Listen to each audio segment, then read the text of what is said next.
This is lecture 4 on the topic of wave mechanics, part 2.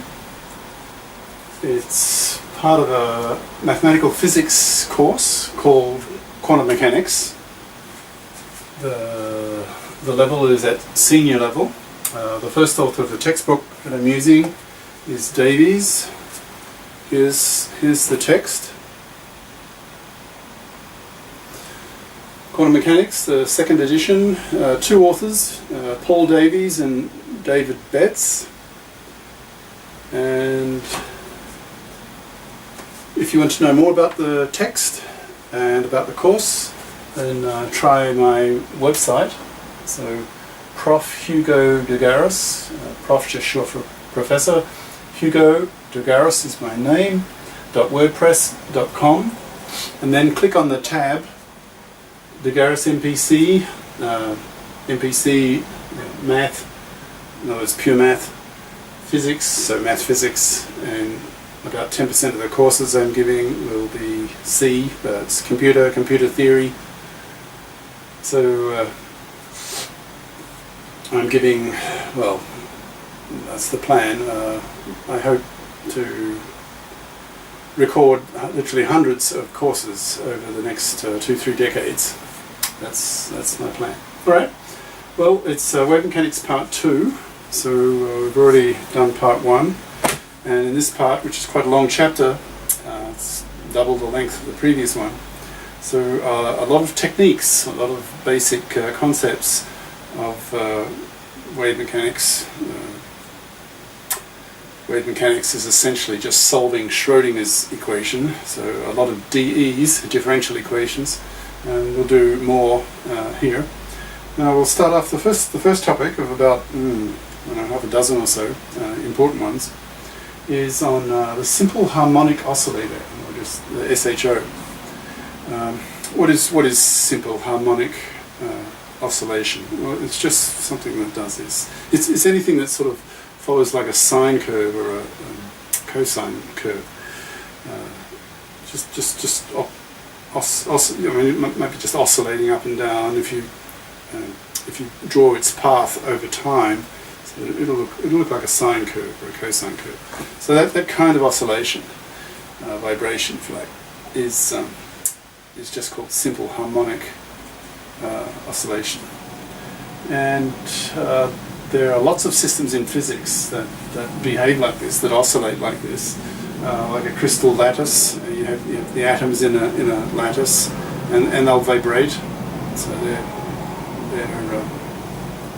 oscillating as a simple harmonic oscillator, as an SHO. But in this part of the book, we will deal with just one dimension. So it's oscillating like this in one dimension, say dimension X. So we'll talk about the classical case at first, and you probably did this in high school, so very quick revision. Take a pretty stiff spring, so a spring here, attached to a wall, let's say, and attached to the other end is a mass M, okay, and then you grab hold of this mass and you pull it this way so that the spring has stretched, well, the mass has been displaced by a distance x. Okay? Now there's something called Hooke's law. Hooke was a contemporary of Newton. They were great rivals. Hooke was no fool either, and didn't particularly like Newton, but nobody liked Newton. I mean, he was a bit of an asshole. In fact, he was a real asshole.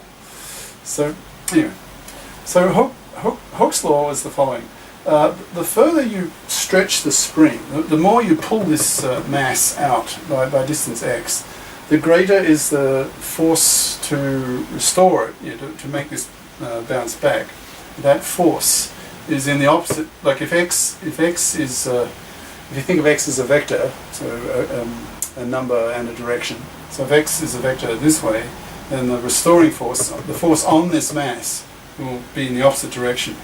So F that way is proportional to x that way. That's two vectors. So the constant between them is usually just called the stiffness, or we could call it Hooke's constant, right? So F equals minus Kx, whereas K is the stiffness of your spring, by definition. Now a force, this mass will be accelerated by the force. When you let go, the mass will accelerate and it'll oscillate, and the spring compresses and decompresses. Right? So you'll get this mass oscillating, and that's a classical example of what is classical mechanics, of simple harmonic motion, right? So the force on this mass, so it's just from Newton's second law of mechanics. So force is mass by acceleration. Now the acceleration in this case is just d squared x by dt squared here. So ma equals minus k. Now that's just a fairly simple differential equation, dE. Right? The solution to it, x, is of this form. So it's a sine or cosine. Right? So the amplitude. What's the amplitude? Well, if you have an oscillation like this, and like here's like the middle point, it's oscillating about the middle point, then the amplitude is like half. Like if that's the highest point, that's the lowest point in the oscillation. The amplitude is half that. It's the distance from the maximum point or minimum point to the middle line, right? So that's the amplitude in classical mechanics. Right, and omega is just square root of the stiffness over the mass. Okay, and what's this? Called a phase. It's just where in the cycle are you at time 0. So when t is nothing, your position here, let's just call x0, will be a sine, well t is nothing, plus psi. So a sine phi. A sine phi, right? Okay. Now